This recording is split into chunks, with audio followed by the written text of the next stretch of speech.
remember this Cadillac SRX? Remember we replaced headlights on it? Link in the description. Well, today we do brake job on it.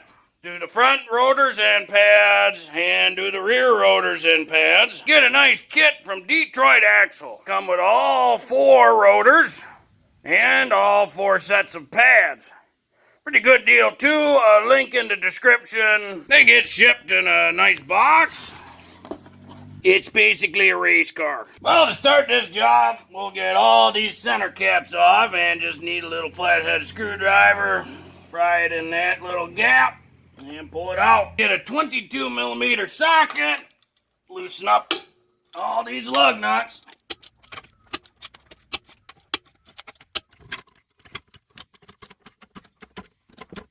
Well, Mongo gonna do one side at a time, so get the front up high enough and the back up high enough.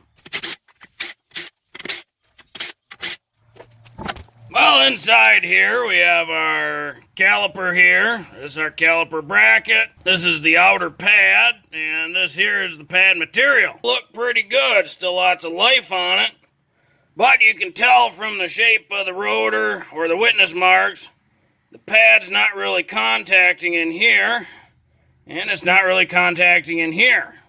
Just in the center here. Not necessarily a bad thing, you know, this is an older truck. Now, to inspect the inside pad, you have to kind of swing around here.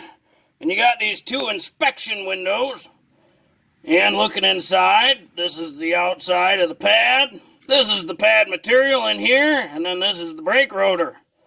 And again, these look okay too. We do know the driver's side rear, it's worn pretty bad, to the point where it's starting to make the little noise. Mongo likes replacing stuff in pairs, you know, at least both front brakes, both rear brakes. But with the price of this Detroit Axle kit, and how these pads not quite wearing even all the way across, we're just doing all 4. So to start, Mongo likes to find the bleeder screw. This little guy right there. Getting some penetrating oil on it.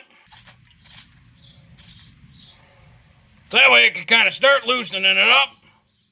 And while Mongo down here, always fun to just get some penetrating oil on a bunch of other parts. Just because it's not going to hurt. And someday, if somebody ever got to come in here and do any sort of repair, it'll help the next guy. Well, the first thing we'll have to do is pop this little dust cover off the bleeder screw. And we'll see if this thing comes loose. Little 11mm line wrench. You always got to try not to break them, because if you break them off in the caliper, you'll have to get it out of the caliper or replace the caliper. Boy, that one's tight. Well, we got some movement.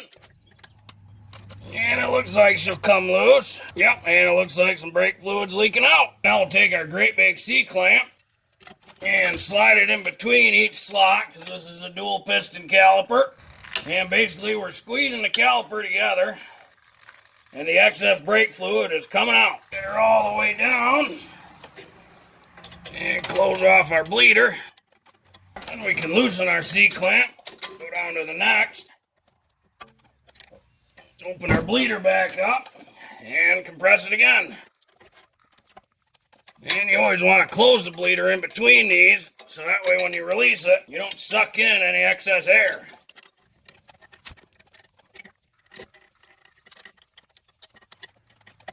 Now, because Mongo and this bleeder screw did come out, or loosen, Mongo's going to go ahead and take it all the way out, because Mongo does not want to have to fight with this again. Give it a quick little wipe, and you probably guess it.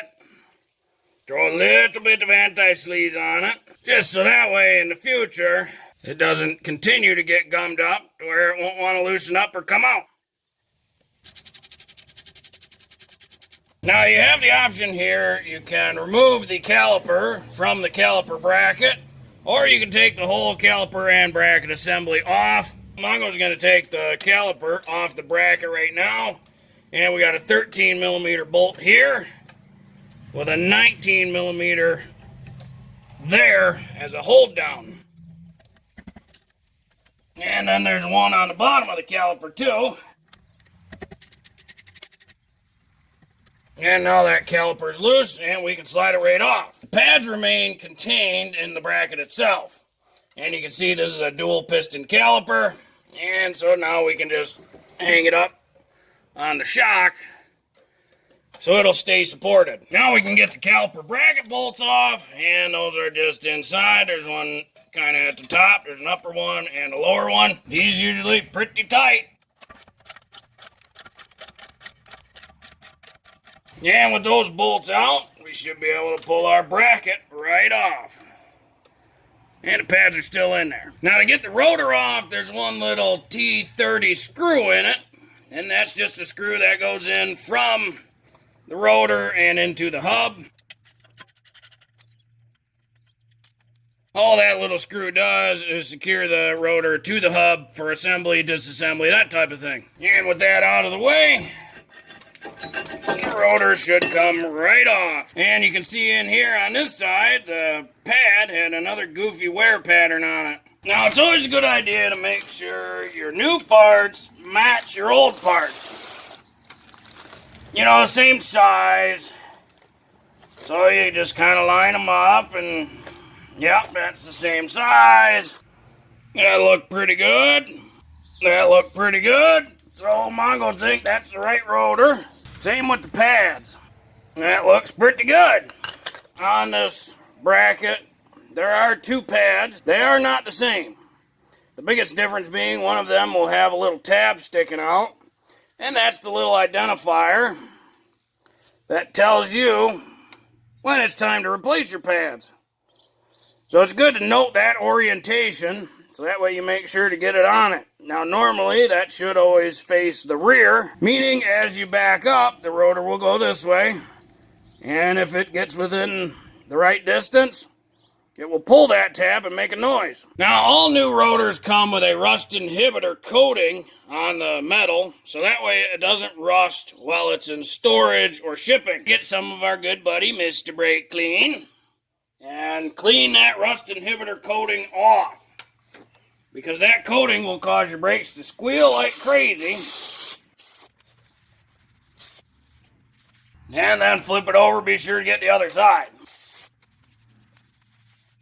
The standard brake rotor just is flat metal. They call it a vented rotor because of these vents in between the two plates. So this is just your standard vented rotor. This is also vented. It has vents in between there, but it's also drilled, meaning there's holes that go through it, and slotted because there's these little slots in there. The benefit of the drilled holes and the slots is for superior cooling, less brake fade, and they're primarily designed for racing applications. And as you probably guessed it, Mongo going to get his favorite, little anti-sleaze.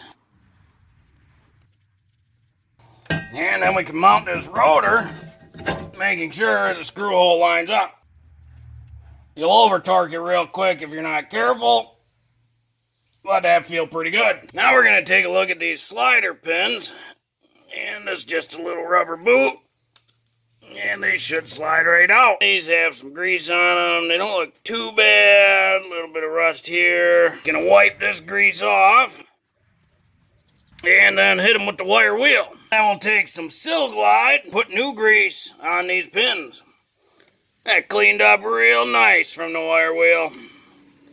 And just get a whole bunch in there. These are the parts that, you know, if you get uneven brake wear, a lot of times it's these things. Either the grease went bad or they got seized in there, rusted tight, something. And they slide real nice. And now we'll get this one. That one doesn't have near the rust on the top, but we're still going to wipe her off and hit her with the wire wheel.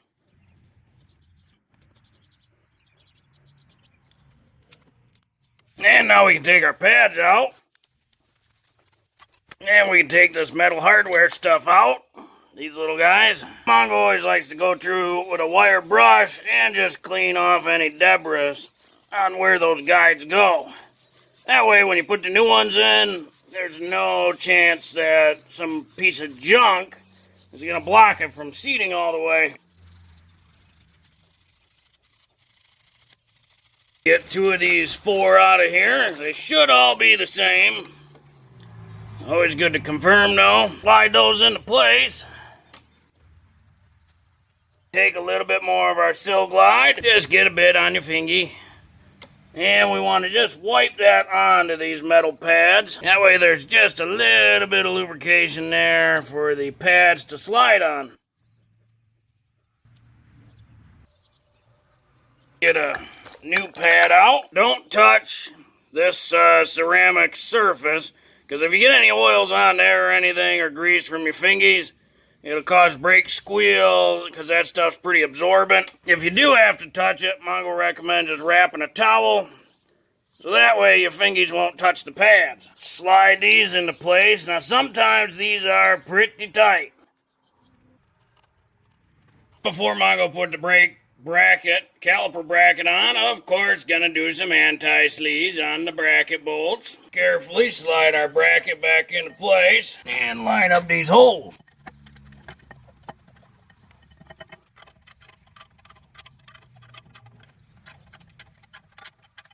Get these torqued up here.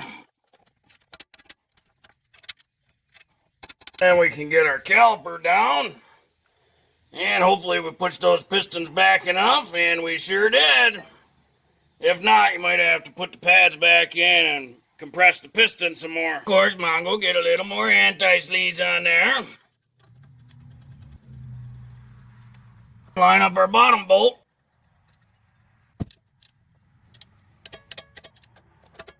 Oh, can't forget our little dust boot cover for the bleeder screw. It's a bit more anti-seize. Get a tire back on here.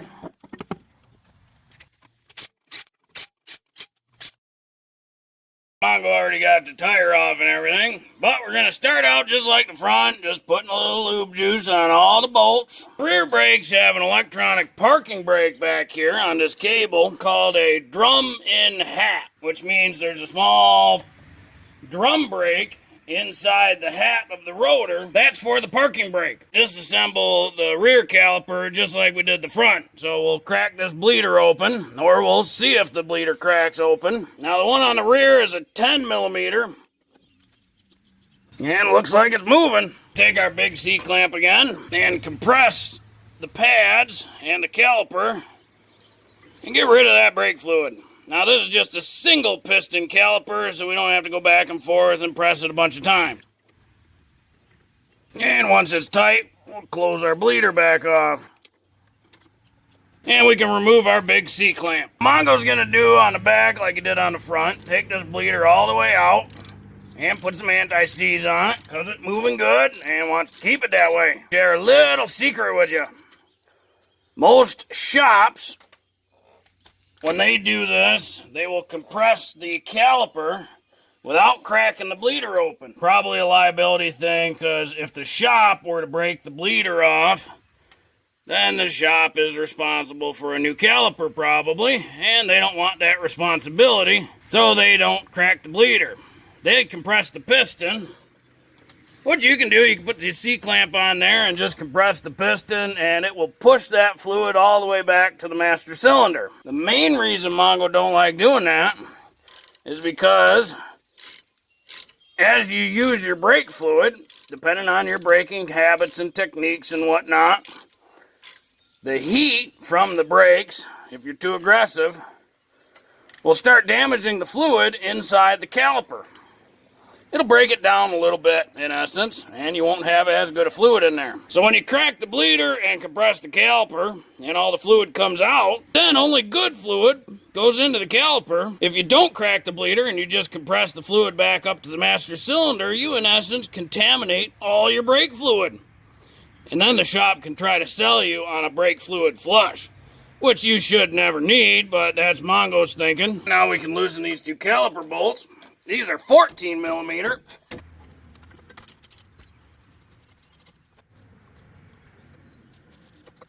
And Mongo will hang the caliper just on the sway bar there.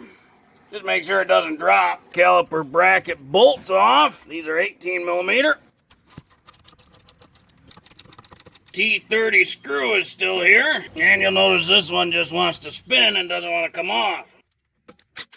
You know, if they put a little anti-seize on the hub, it wouldn't stick. So just a couple whacks with the old hammer. And out she comes. Inside there, this is the drum surface.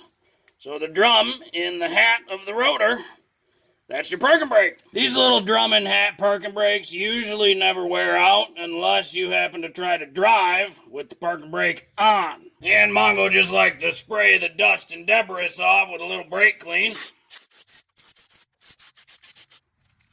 We got our drum matched up here. Yep, look like it's the same. Brake clean on this one as well. Clean it all up. Get rid of that rust inhibitor coating.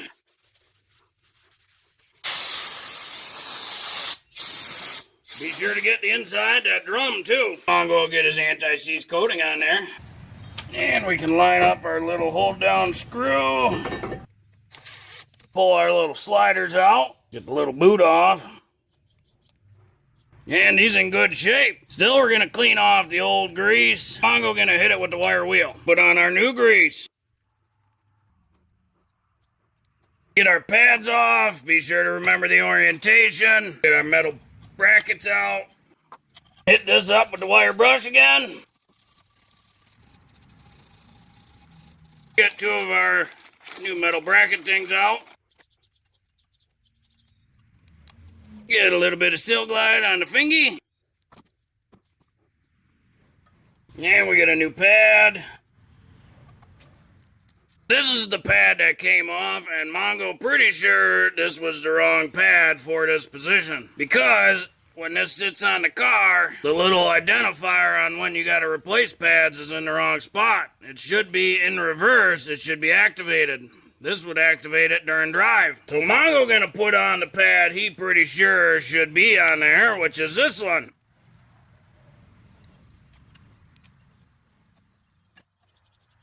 Don't you worry, cause Mongo know you would. Mongo put the anti-seize on. Now we can get this bracket set in place.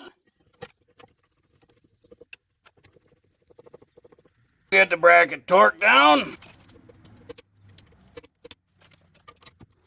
And then we can get our caliper back on. And we did not compress the caliper enough. What we can do is throw the pad back in. And one of these little caliper piston compressing tools. Only got to go in a little bit more. Straighten up that fold a little bit. And there we go. Slides right in. And we can get our top bolt back in. And our bottom bolt back in. Torque these up now. Put a little more anti-seize on. And get the tire on there. Well, this is that brake rotor. Driver's side rear that spawned the whole job. Pads were worn down real low. And now that we got all four wheels back on the ground, go around and torque them up to spec. And these are 110 foot-pounds. Always be sure to do torque pattern. And now we can put these centers back in. And they're a little tricky because they have these little cutouts. One of those little cutouts is a little bigger and square. This one, see how it's a little bigger and more square? That lines up with that square spot right there. Kind of see that, like, you know, the wheel lines there too. It's got these two little ripples. Now, since we opened up the bleeders before we get to moving it, I have to press the brake pedal a couple times. They're gonna go down a bit. There we go. Now it's nice and stiff. Check our parking brake, and it holds it. Since we took some brake fluid out, gotta put some brake fluid back in. So just wiping off some of this dust so we don't get no debris inside the brake reservoir. And so we can see the line real good. Kind of see there's a max and a min line, and fluid just above the min there. Always look at your cap to see what type of fluid this thing needs. .3. So we get some .3 fluid here. Be careful, brake fluid. It's really corrosive. Don't spill it on the car. It'll take the paint right off. Just gonna top it off up to the max. Nice, fresh, clean fluid. and close her back off. Well, hopefully this video helped you if you ever got to do the brakes on the front and back of a Cadillac SRX. If you like this video, be sure to like this video. If you like this video and other videos from Mongo Fix, be sure to subscribe. Mongo always working on all sorts of stuff. Mongo, thank you.